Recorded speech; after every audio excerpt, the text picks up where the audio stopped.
It won't surprise you that my next question has to do with right whale rulemaking. And let me start by thanking you for meeting with the Maine congressional delegation. I know as a former coastal state governor that you have a deep appreciation for how important our fisheries are to our economy and to our culture.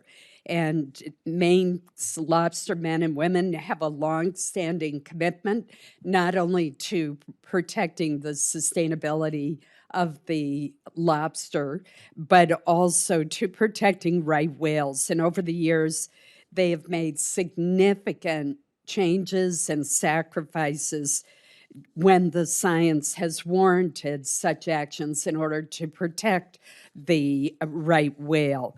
And the result has been that there's not been a single right whale serious injury or mortality attributed to the Maine lobster fishery since 2002.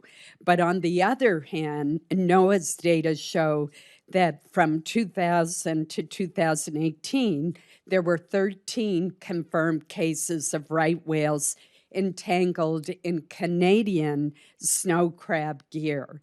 And since 2017, there have been at least 7 right whales that have been killed by Canadian vessel strikes.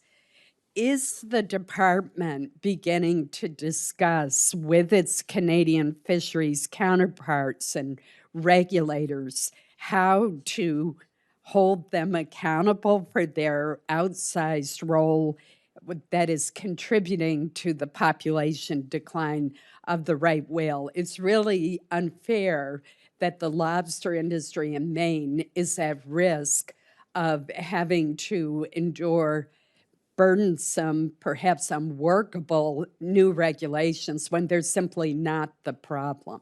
Yeah.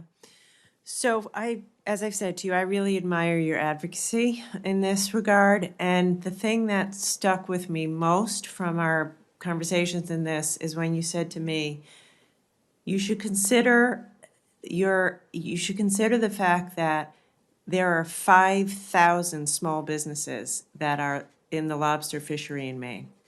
And that stuck with me, which is to say putting 5,000 small businesses at risk is something that we need to take with real seriousness. And so I have engaged further after we had our initial conversations.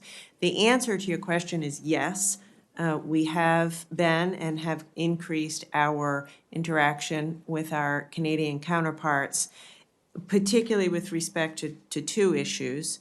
One is to make sure the applicable Canadian fisheries have regulations that are frankly as tough as ours.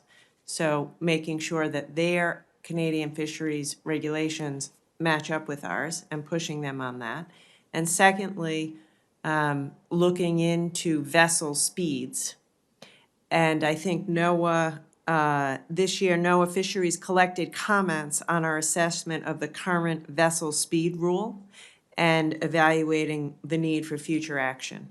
So I think, because you have also commented that it's the vessel strikes that are a problem, and so we're looking into this speed of the vessels.